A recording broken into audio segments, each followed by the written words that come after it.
A wave of protests continues to sweep across the country tonight, from Chicago to Washington, D.C., Denver, Austin, and Atlanta.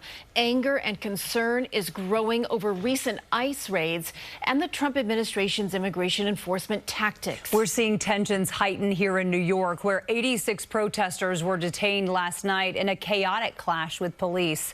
Another protest against federal immigration efforts is just starting in Lower Manhattan. That's where we find Bauman live tonight with what is driving this latest surge of activism. And Ali, you spoke with the Deputy Mayor for Public Safety about the NYPD's response. What did he have to say?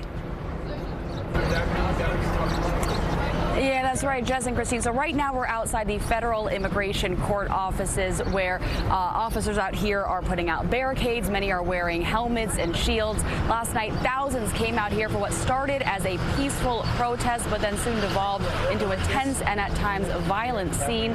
The Deputy Mayor for Public Safety told me the NYPD has these demonstrations under control. We do not need the National Guards. We do not need the Marines. Deputy Mayor Dorri says the NYPD's 30,000 members are the best equipped to handle any protests in New York City. Last night, 86 people were taken into custody, 34 of them arrested for charges which include disorderly conduct. The demonstrations are against recent federal ICE raids and are in solidarity with the protests in Los Angeles, where President Trump has deployed the National Guard and Marines, despite objections from the city's mayor and California's governor. Deputy Mayor Dorri met with the president a few days ago to play golf. I asked him if they discussed deploying the National Guard here in New York. Dorri told me that conversation is private. Can I ask how that meeting came about?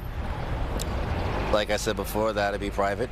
We were there in our own time, and we were just having guys on the golf court having fun with the President of the United States. I understand that certain people's feelings are, but however, when the President asks for you to come, to come down, you come. And Dorri also said the arrest last night came after protesters, he said, were throwing rocks, chairs, scooters, anything, he said, that wasn't nailed down, as well as blocking vehicles of traffic. We're live in Lower Manhattan. Bauman, CBS News, New York.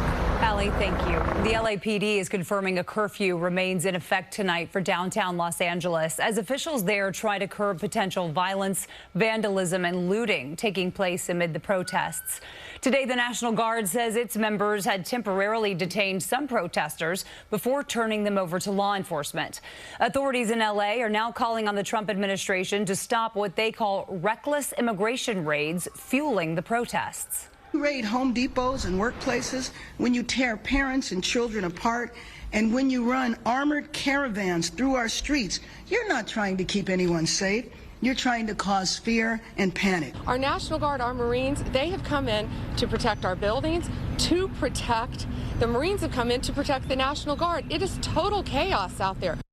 And a hearing will be held tomorrow over Governor Newsom's request to block the Trump administration from using troops in L.A.